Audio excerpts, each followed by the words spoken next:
आपने कर्मों की फिलॉसफी में कर्म और कर्म के भुगतान के बारे में प्रवचन किया, लेकिन जो कर्म अनभिज्ञता में हो जाते हैं, जाने अनजाने में हो जाते हैं, उन कर्मों के फल के बारे में आपने विस्तृत विवेचना नहीं की। कृपया अनभिज्ञता में हुए कर्मों का विस्तार पूर्वक वर्णन करने की कृपा कीजिए। मधुकरी।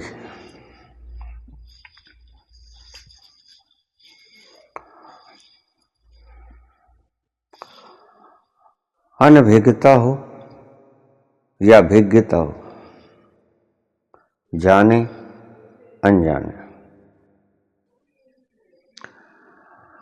कर्म कुछ भी करोगे उसका फल आपको भोगना ही पड़ेगा।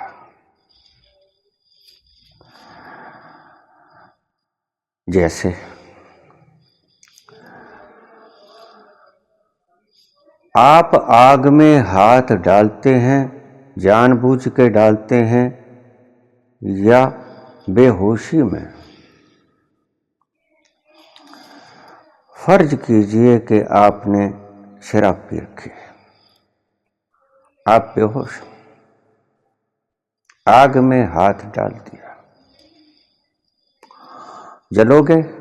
नहीं जलोगे। कम जलोगे या उतना ही जलोगे या ज्यादा जलोगे?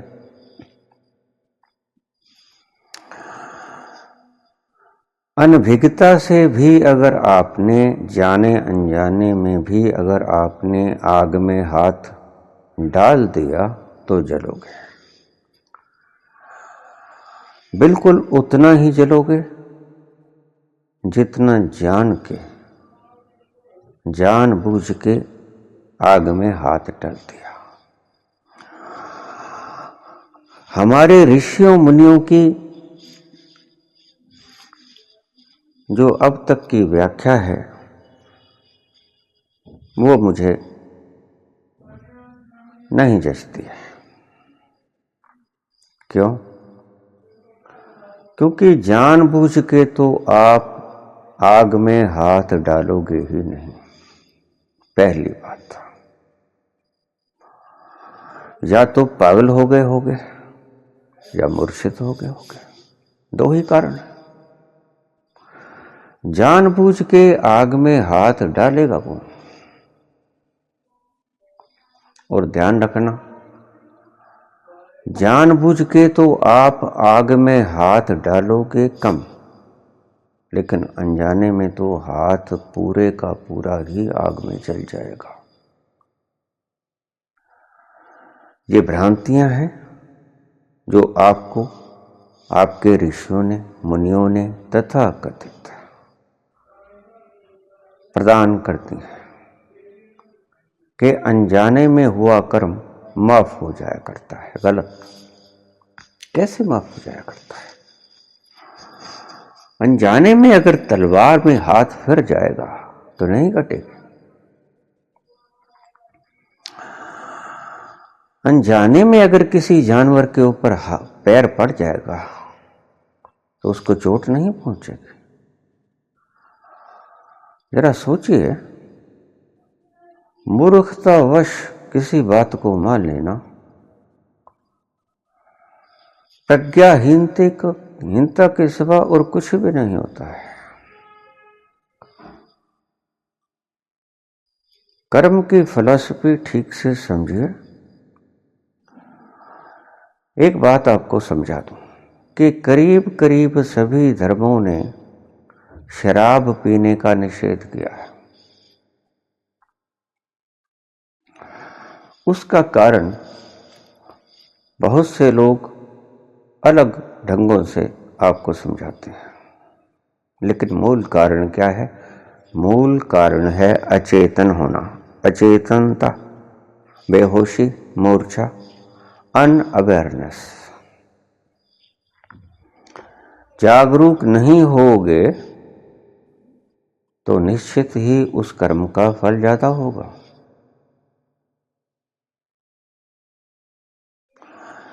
ऐसे मूर्खतावश किसी की बातों के ऊपर यकीन करना ठीक नहीं है। ईश्वर ने आपको मेधा बुद्धि दी है, सोचिए। अनजाने में अगर स्प्रे पी लोगे, जहर खा लोगे, तो मरोगे नहीं? मरोगे, निश्चित मरोगे। और शायद जल्दी मर जाओ। क्यों? क्योंकि अनजाने में ज्यादा जहर पी सकते हो। अनजाने में ऐसी पॉइजनस चीज खा सकते हो और ज्यादा मात्रा में खा सकते हो। तो अनजाने में हुए कर्मों का फल क्या है? आपके शास्त्र तो आपको यही बताएंगे कि जो जानबूझ के कर्म किया जाता है सिर्फ उसका फल मिलता है। और आज अगर दुनिया में इतने अत्याचार हो रहे हैं, उनको अनजाने में कहकर टाल दिया जाता है। हम अक्सर एक दूसरे से माफी मांगते हुए नजर आते हैं और ये कहते हैं कि भूलवश ये हो गया, गलती से हो गया। तो गलती से हो गया तो भी आप उसे माफ कर सकते हैं, निश्चित। उसके एक्शन का रिएक्शन आप ना करोगे ये तो ठीक, लेकिन प्रकृति तो उसके एक्शन का रिएक्शन देगी ही देगी। और अनजाने में आप जो कर्म करोगे वो कुछ ज्यादा ही करोगे। अनजाने में दान भी ज्यादा कर सकोगे तो ज्यादा फल, अनजाने में पाप भी ज्यादा कर सकोगे तो ज्यादा फल। पुण्य भी अनजान में ज्यादा हो सकते हैं और पाप भी अनजाने में ज्यादा हो सकते हैं। लेकिन जो भी कर्म अनजाने में किया गया हो, भूलवश किया गया हो, वो माफ नहीं हो, माफ नहीं हुआ करता, उसका फल मिला करता है। अनजानों में अगर कंटीली राहों पे चल पड़ेंगे तो पांव छिदेंगे ही छिदेंगे। सो इस बात की भ्रांति आपने कहा कि कर्म फिलॉसफी ने आप सभी बातों का वर्णन किए हैं, तो आपने अनजाने कर्मों के प्रति कोई प्रवचन नहीं दिया है। ठीक है, रह गया होगा, आपने पूछ लिया, साधुवाद है आपको। बहुत से लोगों की भ्रांतियां टूटेंगी, क्योंकि अपने से बोलने वाला मैं नहीं हूं। अगर पूछोगे तो ही बता पाऊंगा। बहुत से सवालों के जवाब अनजाने में रह जाया करते हैं क्योंकि आप पूछते नहीं। और हम सिर्फ उन्हीं बातों के ही जवाब दे सकते हैं जिन बातों को हमसे पूछा गया हो। हमें एकांत में बोलने की आदत नहीं है। एकांत में तो हम, अभी पीछे एक संत जन मेरे पास आए, मुझे कहने लगे कुछ बोलिए। मैंने कहा कुछ पूछिए। कहते वैसे ही कुछ बोलिए। मैंने कहा मैं पागल थोड़े हूं, मौज में बैठा हूं, शांति में बैठा हूं, कुछ पूछिए। I am just a silent lake, throw some stones into it and waves will arise, that will be my answer. मैं एक मौन निस्तरंग झील की तरह, आनंद से सराबोर, अपनी मस्ती से मस्त। मैं क्यों बोलूंगा?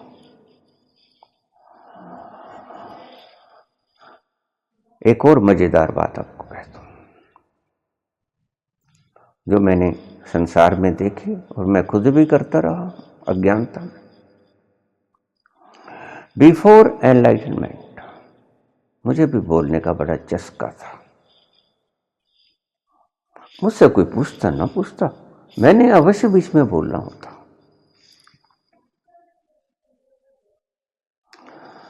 बहुत से व्यक्ति सिर्फ इसलिए बोला करते हैं कि अपनी विद्वत्ता को जाहिर करते हैं।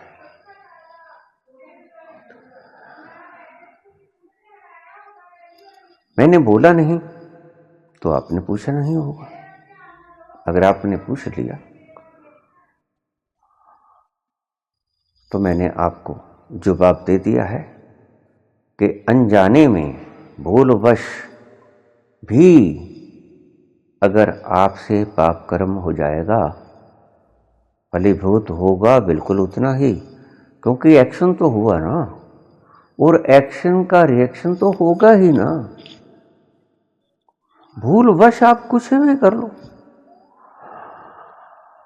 किसी प्राणी को अनजाने में मार दो या जान के मार दो, बल्कि आपके शास्त्र कहते हैं कि अगर अनजाने में कोई कर्म होता है तो उसका फल कम हुआ करता है। मैं बिल्कुल विपरीत बोलता हूं कि अनजाने में जो आप कर्म करते हो अक्सर ही ज़्यादा भूलवश ज़्यादा गलत या ज़्यादा सही कर बैठते हो, तो उसका फल ज़्यादा ही हुआ करता है।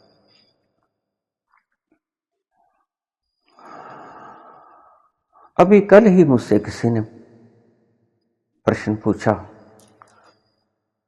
कि एक शब्द आता है, तप से राज्य हो राज से नरक प्राप्त होता है। कृपया इसके बारे में कुछ बोलिए।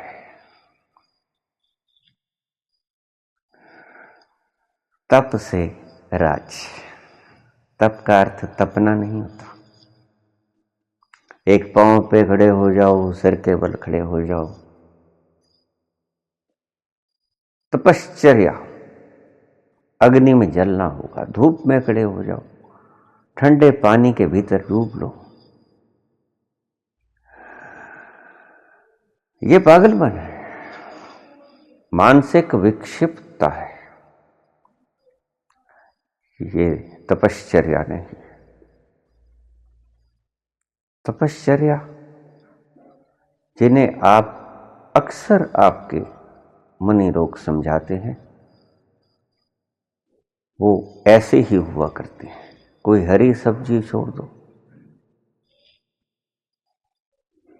ऐसी ऐसी आपको तपश्चर्या बताई जाती है। उपवास रख लो,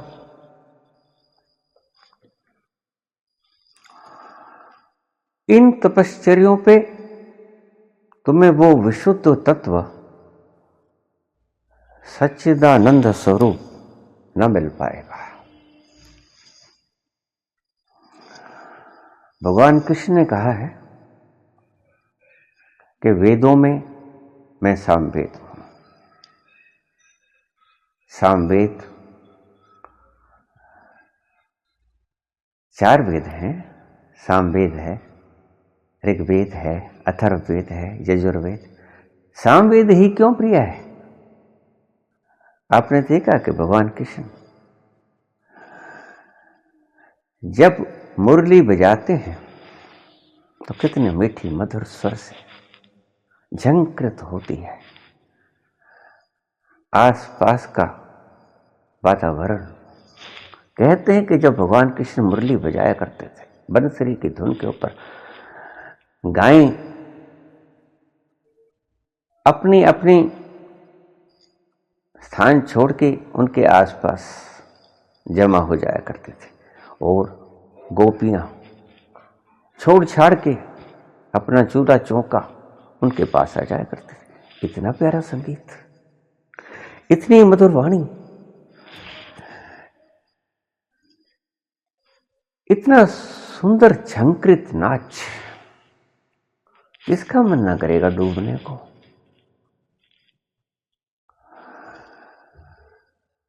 सो उस रस की धार को दूर से सुनते हुए कर्ण मुग्ध अवस्था में शरीर को चलने के लिए विवश कर देते थे और भगवान कृष्ण के पास आकर खड़े हो जाया करते। यहां तक कि गोपियां ही नहीं, गायें भी, पशु भी।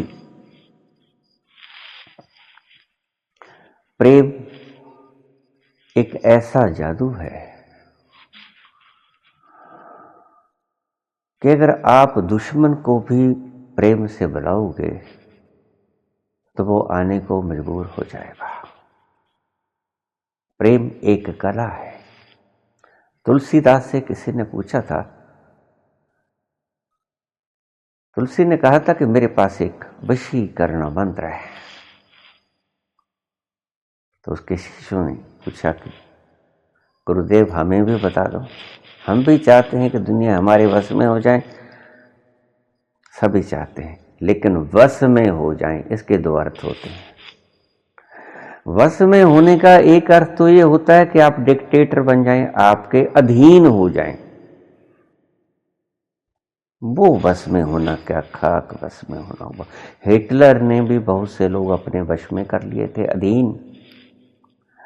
गलत शलत बोल के, उलट प्रोपेगेंडा करके मीडिया को खरीद के वश में करना भी वश में करना होता है, लेकिन वो मूर्खता के अलावा और कुछ ना होगा। क्योंकि जिस दिन भेद खुलेगा उस दिन फिर जूतियां गिनी नहीं जाएंगी ये कितनी पड़ी। एक वश में करना होता है, प्रेम से, जैसे कृष्ण ने किया।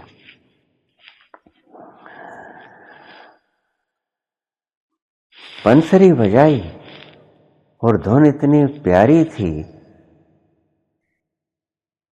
कि गोपियां तो गोपियां, पशु भी उसके आसपास आके इकट्ठे हो गए उस मधुर झंकृत वाणी को सुन के, उस संगीत को सुन के, संगीत की लयबद्धता को सुन के। उनका भीतर का मन भी लयबद्ध हो गया।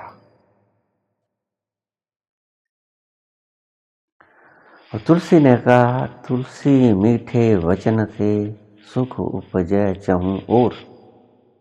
तुलसी मीठे वचन ते सुख उपजे चहूं और, वशीकरण ये मंत्र है, तज दे वचन कठोर। मीठे वचन बोलना शुरू कर दो,